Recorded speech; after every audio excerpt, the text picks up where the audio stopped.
নমস্কার বন্ধুরা, আজকে আমরা এই ভিডিওতে আলোচনা করব শিশু মনস্তত্ত্বের অত্যন্ত গুরুত্বপূর্ণ মনোবিজ্ঞানী জাঁ পিয়াজের সম্পর্কে। পশ্চিমবঙ্গে প্রাথমিক টেটের ক্ষেত্রে জাঁ পিয়াজে একটি অন্যতম গুরুত্বপূর্ণ অংশ এবং আমি আশা করব আপনারা এই ভিডিওটি সম্পূর্ণভাবে মনোযোগ সহকারে দেখবেন। ভিডিও শেষে এই জাঁ পিয়াজের সম্পর্কে বা তার তত্ত্ব সম্পর্কে যে সমস্ত প্রশ্নগুলো আসে তার একটা ধারণা আমি অবশ্যই দিয়ে দেবো। অবশ্যই ভিডিওটি মনোযোগ সহকারে দেখবেন এবং চ্যানেলটি সাবস্ক্রাইব করবেন পরবর্তীকালে এই ধরনের আরো ভিডিও আসার জন্য। জাঁ পিয়াজে ছিলেন একজন সুইস মনোবিজ্ঞানী। 1896 সালে উনি জন্মগ্রহণ করেন এবং 1980 সালে মারা যান। তার যে শিশুর বিকাশের ক্ষেত্রে তার যে ধারণা বা তত্ত্ব তাকে বলা হয় প্রজ্ঞামূলক ধারণা বা প্রজ্ঞামূলক তথ্য অথবা কগনিটিভ ডেভেলপমেন্ট। ইনি বিশ্বাস করতেন যে শিশুরা নিজের অভিজ্ঞতা থেকেই জ্ঞান অর্জন করে। ওনার একটা বিখ্যাত উক্তি যে শিশুরা শুধু জ্ঞান পায় না, তার নিজের অভিজ্ঞতা থেকেও জ্ঞান অর্জন করে। জাঁ পিয়াজের এই যে নীতি, এই নীতিগুলোকে তিনি একটা শিশুর বিকাশের স্তরগুলোকে 4টি ভাগে ভাগ করেছেন। এই 4টি ভাগ এখন আমরা দেখব এবং প্রত্যেকটি ভাগে তিনি আলাদা আলাদা বৈশিষ্ট্যের কথা বলেছেন, সেগুলো আমরা দেখি। মনোবিজ্ঞানী জাঁ পিয়াজে শিশুর বিকাশের স্তরকে 4টে ভাগে ভাগ করেছেন। এই 4টে ভাগকে ওনার যে প্রজ্ঞামূলক ধারণা বা কগনিটিভ ডেভেলপমেন্টের 4টি স্তর বলা হয়। কোন 4টে স্তর? সেন্সরি মোটর স্টেজ, যেটা 0 থেকে 2 বছর বয়স পর্যন্ত; প্রি অপারেশনাল স্টেজ, যেটা 2 থেকে 7 বছর বয়স পর্যন্ত; কমপ্লিট অপারেশনাল স্টেজ, যেটা 7 থেকে 11 বছর বয়স পর্যন্ত; এবং ফর্মাল অপারেশনাল স্টেজ, যেটা 11 থেকে 14 বা মতান্তরে তার বেশি, মানে আমরা ধরে নেব 11-র বেশি। এখানে যে প্রশ্নগুলো সাধারণত করা হয়, এই যে বয়সের যে বিকাশের স্তরগুলো আছে, সেই স্তরটা কোন স্তরটায় কোন বছর বয়স পর্যন্ত ধরে নেওয়া হয়। যেমন প্রশ্ন হতে পারে প্রি অপারেশনাল স্টেজকে কত বয়স থেকে কত বছর পর্যন্ত জাঁ পিয়াজে ধরেছেন, তাহলে আমাদের বলতে হবে 2 থেকে 7 বছর। এবং এই যে স্টেজগুলো উনি দিয়েছেন, এই স্টেজগুলোর কিন্তু উনি ব্যাখ্যা করেছেন। যেমন সেন্সরি মোটর স্টেজ 0 থেকে 2 বছর, এই সময় শিশুর বৈশিষ্ট্য কি হবে? এই সময় শিশুর বৈশিষ্ট্য হবে, শিশু কি করবে? শিশু এই সময় জিনিস ইন্দ্রিয় ও চলাফেরার মাধ্যমে পৃথিবীকে চিনতে শেখে। কি বললাম? ইন্দ্রিয় চলাফেরার মাধ্যমে। উদাহরণ, শিশু জিনিস মুখে দেয়, শব্দে প্রতিক্রিয়া জানায় এবং অবজেক্ট পার্মানেন্স তার মধ্যে তৈরি হয়, অর্থাৎ চোখে দেখতে না পেলেও কোনো বস্তু আছে এই কল্পনা। উনি সেটাকে নাম দিয়েছেন অবজেক্ট পার্মানেন্স। তাহলে একটা প্রশ্ন হচ্ছে অবজেক্ট পার্মানেন্স কথাটা জাঁ পিয়াজের কোন জায়গা থেকে নেওয়া হয়েছে? তাহলে stage number 1 sensory motor stage. Number 2 আমরা চলে আসি প্রি অপারেশনাল স্টেজ, যেটা বয়সের ভাগ হচ্ছে 2 থেকে 7 বছর। এই 2 থেকে 7 বছরের শিশু কি করে? এইভাবে শিশুর কল্পনা শক্তি বাড়ে, কিন্তু যুক্তিবোধ কম থাকে।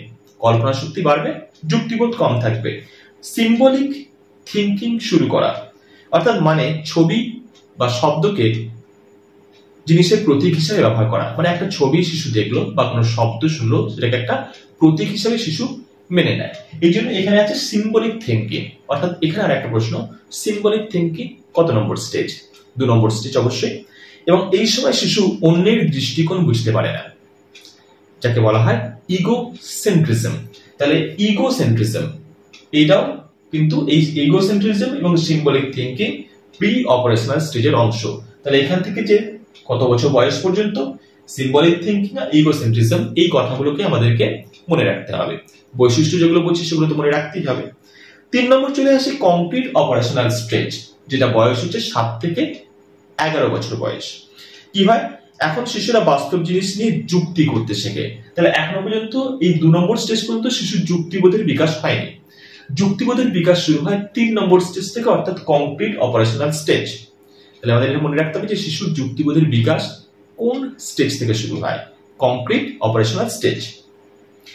এই সময় তারা কনজারভেশন ধারণা বুঝতে পারে। যেমন জল গ্লাস পাল্টালেও জলের পরিবর্তন হয় না, অর্থাৎ আমি একটা গ্লাসে যত পরিমাণ জল রেখেছি সেটা যদি অন্য গ্লাসে ঢালি, গ্লাসের সাইজের পরিবর্তন হতে পারে, কিন্তু জলের কিন্তু পরিবর্তন হবে না। জল যতটা ছিল ততটাই থাকবে।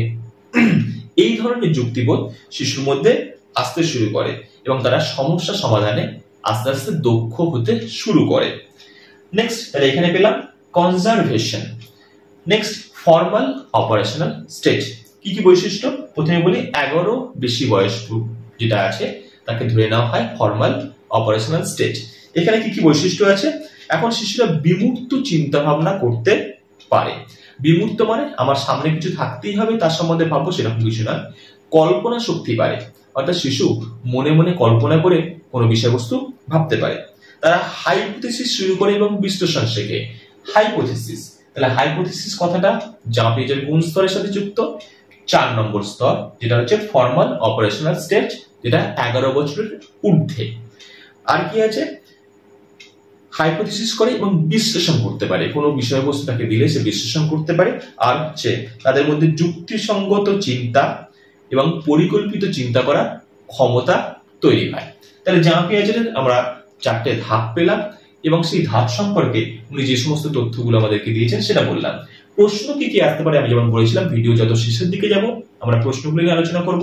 এই প্রত্যেকটা স্টেজ কোন বয়স পর্যন্ত এবং তার সাথে যে টার্মস গুলো আছে সেই টার্মস গুলো মনে রাখতে হবে, এবং তার সাথে যুক্তিবোধের কখন জন্ম হয় এবং বিশ্লেষণ করার ক্ষমতা কখন হয়, এই ধরনের প্রশ্নগুলো কিন্তু প্রাইমারি টেটে প্রায় আসে। শেষ কথা যদি বলা হয়, গুরুত্বপূর্ণ প্রশ্ন, পিয়াজের মতে শিশু কোন পর্যায়ে অবজেক্ট পার্মানেন্স বোঝে? অবশ্যই অবজেক্ট পার্মানেন্স নাম্বার স্টেজ নাম্বার 1, আমি এখানে লিখে দিচ্ছি অবজেক্ট পার্মানেন্স। আর একটা ইগোসেন্ট্রিজম কোন ধাপে দেখা যায়? ইগোসেন্ট্রিজম আমি এখানে লিখেছি, অর্থাৎ pre operational stage. Concrete operational স্টেজে শিশুরা কি শেখে? কংক্রিট অপারেশনাল স্টেজে শিশুরা কি শেখে আমি একটু আগেই তোমাদের বলে দিলাম। তো এই হলো জাঁ পিয়াজের ধারণা। শেষ কথা, জাঁ পিয়াজে যেটা শিখিয়েছে, শিক্ষককে শুধুমাত্র শেখাতে হবে তাই নয়, শিক্ষককে সুযোগ দিতে হবে যাতে শিশুরা অভিজ্ঞতার মাধ্যমে শিক্ষা লাভ করে। অর্থাৎ শিশুর বিকাশ, জাঁ পিয়াজের যেটা সব থেকে গুরুত্বপূর্ণ কথা, যে শুধু জ্ঞান দিলেই চলবে না, ওকে অভিজ্ঞতা অর্জন করতে দাও। এই হলো বিষয়বস্তু। তো এই ছিল মনোবিজ্ঞানী জাঁ পিয়াজের শিশু মনস্তত্ত্ব সম্পর্কে তার 4টে প্রজ্ঞামূলক তথ্য, যেটা প্রজ্ঞামূলক তথ্য হিসাবে ধরা হয়। প্রজ্ঞামূলক তথ্যের 4টে ভাগ আমি তোমাদেরকে বিশ্লেষণ করে দিলাম। এর পরের দিন আমরা ভাইগটসকে নিয়ে আলোচনা করব। ভিডিও কেমন লাগলো কমেন্ট করে জানাবে। কোনো প্রশ্ন থাকলে অবশ্যই জানাবে, লাইক করবে, শেয়ার করবে। অবশ্যই তোমরা যত শেয়ার করবে তত অন্যরা দেখার সুযোগ পাবে, আর আমার এই ধরনের ক্লাস করানোর জন্য উৎসাহ বাড়বে।